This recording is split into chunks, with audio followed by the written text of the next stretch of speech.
Welcome back to the show. We got a great one lined up. Somebody roll that beautiful intro.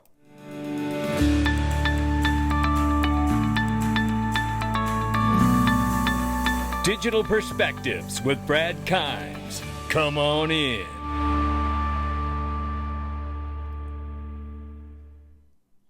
Welcome back to the show. You can follow us on X, YouTube, and digperspectives.com for exclusive content. Right now, $3.34 trillion market cap for crypto. The market's off by 2.3. We see Bitcoin 96,700 plus right now, 2,600 plus for Ethereum. We see XRP back at the number 3 spot, 272. Now we're off 1.9 on the 24-hour, but we're still up 13.6 on the 7-day. Let's take a look at the range of price. Ranging between 271, which is pretty much where we're sitting now, to 280. We will keep an eye out on this, and we have some charts you're going to want to see before we get out of here today. You're also going to want to see this. It's XRP Las Vegas, baby. Have you got your tickets yet? This is the most empowering conference you're ever going to go to. If you don't believe me, ask anyone who went to the last two. And what we're going to do this year is going to be even more involved and more in depth than you could ever imagine. Let's just quickly take a look here at some of the new onboarded to the conference this year. We know we got Cody Carbone, the Honorable Christian Carlo, Brad Garlinghouse, CEO of Ripple, Simon McLaughlin, CEO of Uphold, Dr. Chris Brummer from Blueprint, and we know that Kevin Maloney, the CEO of iTrust, will be there, Canary Capital, Stephen McClurg, Austin King, Mark Otto, Nancy Beaton from Uphold, President of MoonPay, Keith Grossman, Gregos Vlachos from Axelar, Dom and Phil Kwok from EZA, who have an app with over 1 million developers on it. It's unbelievable what they're doing, ladies and gentlemen. That's just the tip of the iceberg with those guys. Bitwise is Matt Hogan. We got Boone Bergsman, Web3 Industries, and Paul Barron is going to be there, by the way. So look at the sponsors really quickly, which are growing like crazy here. We're really hitting a wall here. This is getting so big. I love this. Look at all the amazing companies that are going to be there that you will have a chance to meet and interact with face to face, ladies and gentlemen. Get your ticket. This is going to be remarkable. I'm telling you, we're going to make this an experience that you just won't forget. Look at this right here. The greatest wealth transfer since the 1920s Germany, ladies and gentlemen. Take a listen. And I think the analogy, maybe I've used it before, one can extend it dangerously. But if you go back to the 1920s in Germany, where you saw hyperinflation, the question was, how did people react to that? Now, what you saw in the 1920s Germany, well, the older generations basically buying what they'd always bought, which were bonds, because that was always a safe asset. That's what they've been told. But their wealth got wiped out. Their younger generations were buying equities. They were told by their peers, you're idiots, okay, don't buy equities. They're fragile, but equities went up dramatically in price because they were inflation hedges. So there was this whopping great wealth transfer in Germany in the 1920s for the old generations to the young generations. Now, obviously, there were political consequences. Well, let's not go into that. But the wealth transfer was very, very significant. Now, if you look at what's happening now, I think you're getting a parallel because you're getting a monetary inflation. Okay, we're not having a hyperinflation. We're getting a monetary inflation. The older generations are saying, well, look, what you're going to do, you just got to buy value stocks, okay? This is what we've always done. That's what's going to make you money, okay? And the younger generations are saying, well, I don't understand that. We're going to buy crypto or whatever it may be, or tech, because we understand that. The older generation is saying, you're mad, and then, once children turns around and say, well, okay, I bought Bitcoin at $200, good luck there. This is where you get the wealth transfer. And I think it's exactly right. And I think he's got it nailed. This is exactly what we're witnessing. You're seeing younger generations buy into crypto and digital assets, and you're seeing the older generation going, what is going on here? And I think it's a perfect synopsis where we're at here. And we're going to look at that even more in depth as we move forward. So look at this. Multiple states are gearing up to buy Bitcoin. We have covered multiple states introducing their own state strategic Bitcoin reserve or digital asset reserve, like North Carolina and a few other states are open to a multiple digital asset reserve, not just a Bitcoin reserve. So remember that as well. So that plays into exactly what Michael Howe was talking about with Raoul Pal. And then here you have the other component to this. There's so many people out here in this world and in this space that say, look, it's either Bitcoin or gold. It's either crypto or gold. The crypto moves faster than gold. It's like, yeah, I get that. Totally get that. But at the same time, to think that gold is not going to be a part of the greatest transformation of wealth is absolutely short-sighted at my house. That's not financial advice. And here is evidence of that, because now we see Doge's next target is Fort Knox Gold Reserve. The U.S. gold reserves last audited in 1974 remain shrouded in secrecy. Elon Musk's recent query sheds light on decades of opacity. It's time for a full accounting of our gold at Fort Knox. And here is that exchange here. You can see Zero Hedge put this out. It'd be great if Elon Musk could take a look inside Fort Knox just to make sure the 4,580 tons of U.S. gold is there. Last time anyone looked was 50 years ago in 1974, which is absurd. Elon comes back and says, surely it's reviewed at least every year. And then Gold Telegraph reinforces it and says, no, not since 1974. I spoke about it with Ron Paul. So this is a great next step because, look, even if you go back to what Michael Howe, when we opened this video, going back to World War II, gold played a major role of the transformation of the monetary system at that time. Remember, the British pound before World War II was the global reserve currency, and through that change and shift was the acceptance of the U.S. dollar coming into play. And why? We had less debt than Europe, and we had more gold than anyone else at the time. I feel like without war, hopefully, knock on wood, we can see this monetary shift that we're going through without having any more physical war, and hopefully the ones that are happening will end immediately.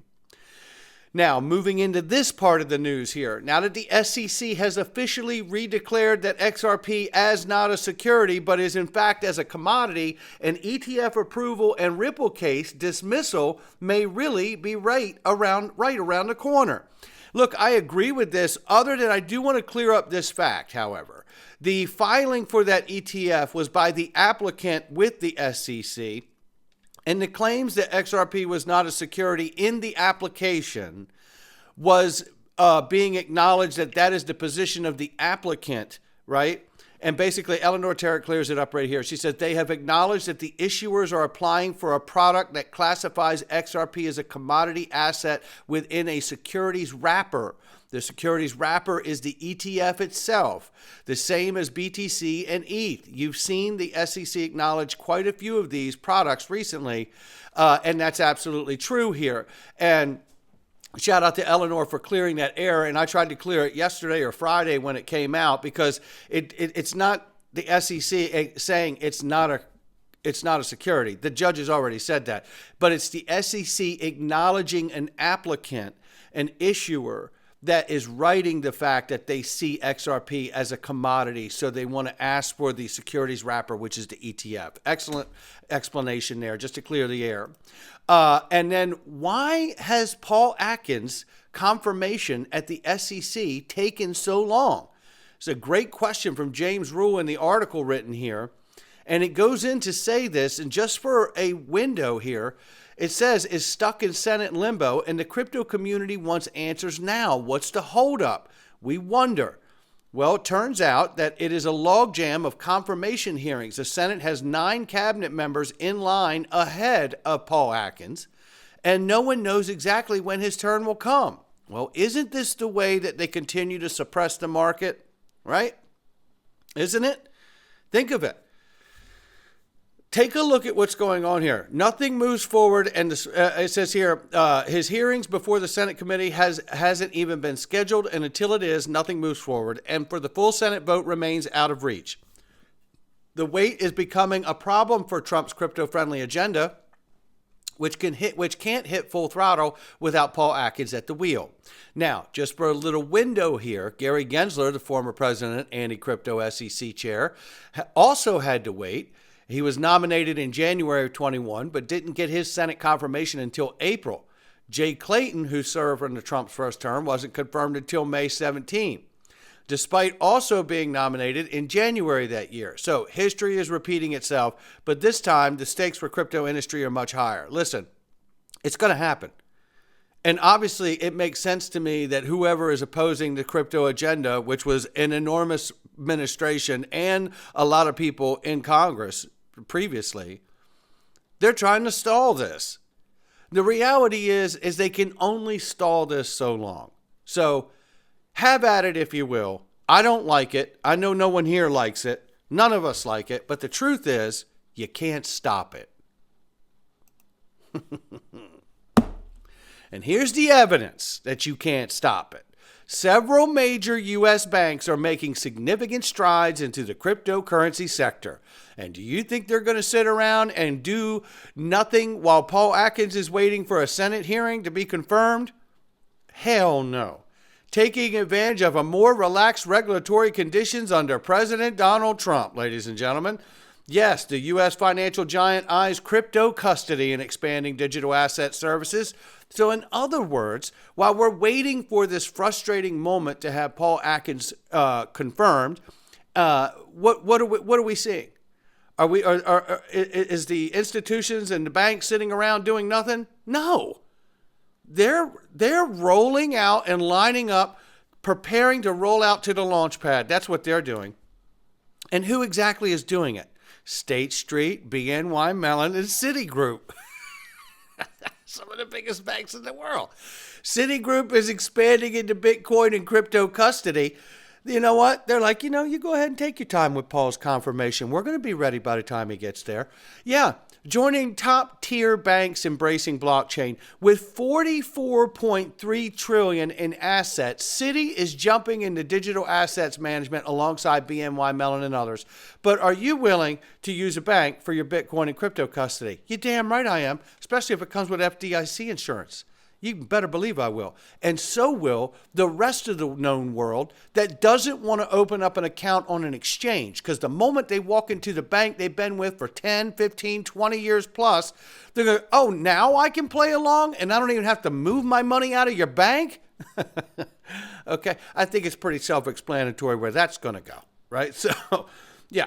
Take your time on Paul Atkins if you want to. I don't like it, but the reality is you're not stopping it. Bank, State Street, Citibank, and everybody else, BNY, they're not going to sit around and wait. They're getting geared up and ready, and I am too. Meanwhile, here's where it's really going to get fun. Crypto stablecoins, this number I thought was wrong. I went down in the article and then searched it another way, found another one, and then it was like, okay, maybe it is. It's either right or they've printed the wrong number twice. Crypto stablecoins shatter $30 trillion in volume during 2024, says Brian Armstrong. I know. I'm like, this. Are you sure that number's right? But this is the volume is what they're talking about. 30 trillion. And you go into this and exactly what they mean.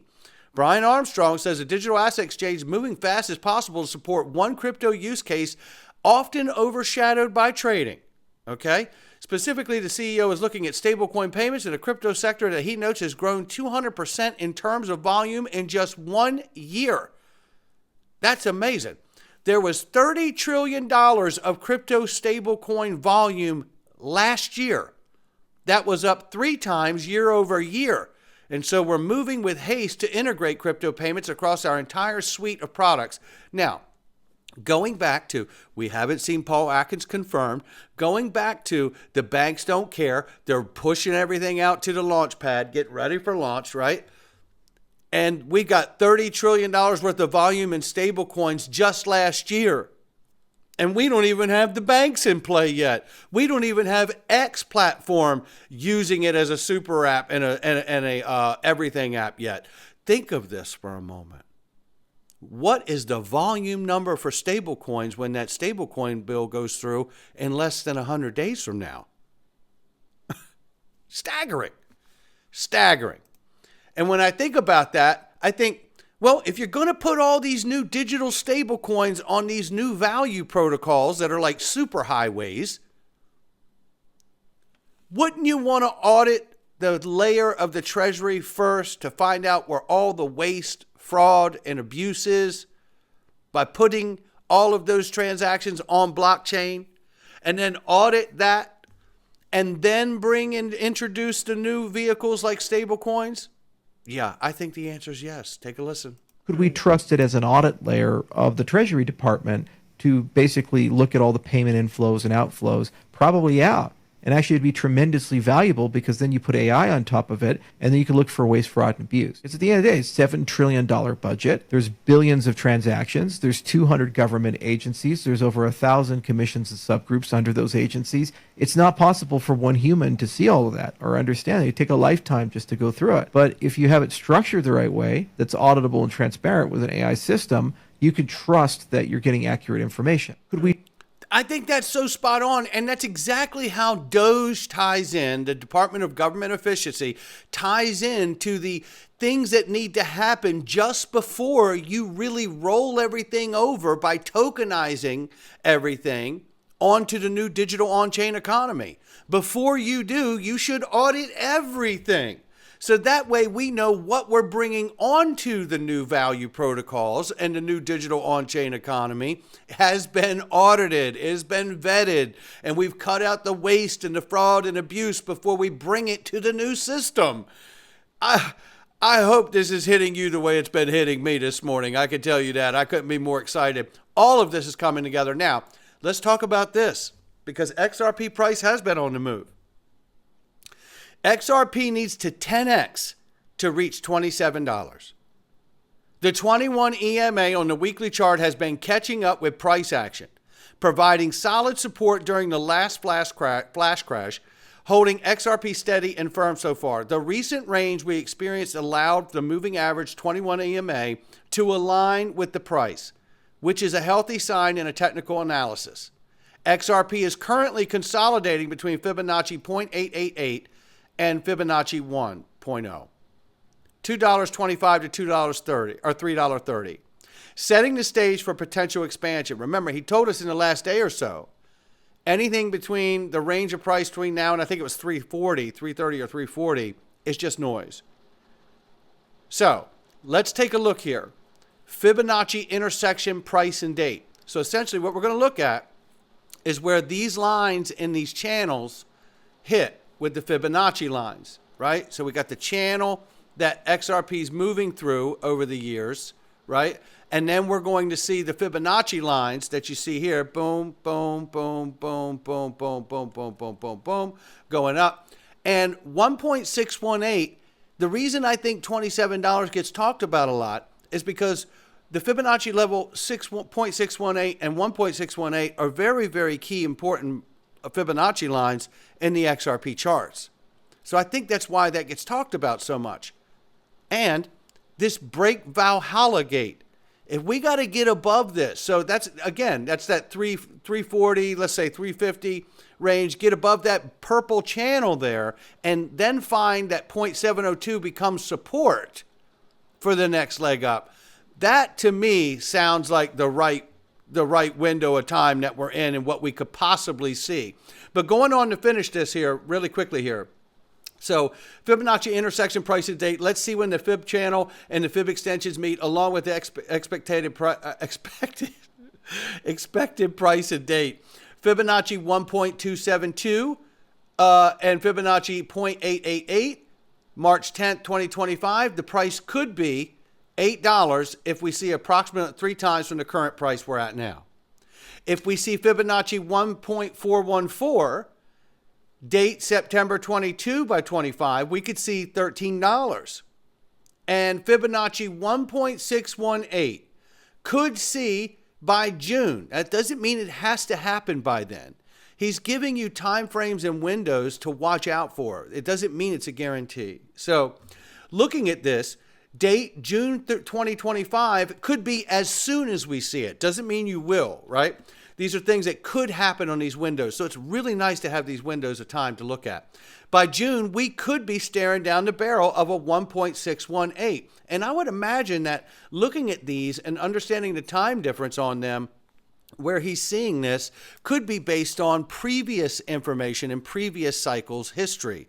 So that's where all of these numbers and predictive windows of time come from to monitor to make sure we can see what's going to happen or not. And if it doesn't, we'll look at the living, breathing chart again at that particular moment and see where we are from there. But this is all super exciting to me. The banks are rolling out to the launch pad. Congress and some of the bad people there are trying to stall Paul Atkins, and it seems to be a tactic that's been done years before and when administrations change, but they can't stop it. They can delay it, but they can't stop it. And that's what we've been fighting with all along. But now we're down to it now. And we're down to the kind of place where they cannot stop it. And I love that for us. Not financial advice from me or anyone else. Going into the Freedom Zone, ladies and gentlemen. It's a short, quick one today, but you're going to love it. And now you can click the link underneath the video and join the Freedom Zone, or you could join the Freedom Zone directly on YouTube's platform. It's the same exact material with the same exact perks. You get all the daily videos with 0 Google ads, and you get extra content as well. Make sure you click the link and join inside. It's a great way to support the channel for next to nothing, and we're super grateful for everybody who does. Not financial advice from me or anyone else. Come on in.